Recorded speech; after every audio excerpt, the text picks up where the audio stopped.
Mga kapuso, sa kabila ng alinsangan, bumuhos ang malakas na ulan sa Metro Manila kaninang hapon. At ayon sa Pag-asa, nasa 12 millimeters ang dami ng ulan dyan sa Science Garden, Quezon City mula alas 3:30 yan hanggang alas 4 ng hapon. Heavy rainfall po ito ayon sa Pag-asa.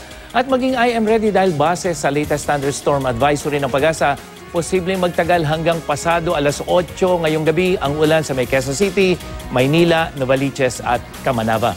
Ngayong Labor Day weekend, mababa naman ang tsansa ng ulan sa Metro Manila. Bukas yan, araw ng Sabado, pero sa Linggo, Mayo 1, tataas ito mula hapon hanggang sa gabi.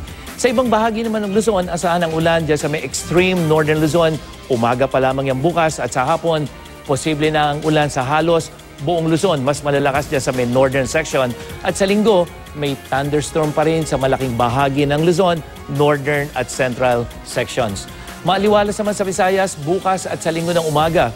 Pero sa Sabado ng hapon, kasama na yung Linggo ng hapon, asahan ang ulan dulot ng thunderstorm sa malaking bahagi.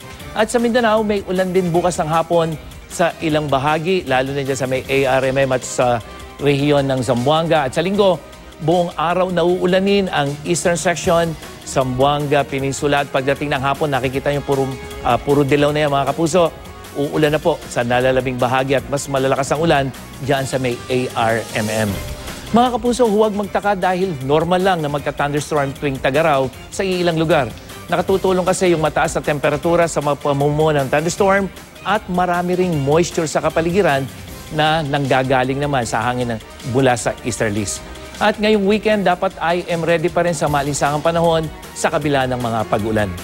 Yan ang latest mula sa GMA Weather. Ako po si Nathaniel Cruz. Magplano para sigurado. I am ready. Serbisyong totoo ng GMA News.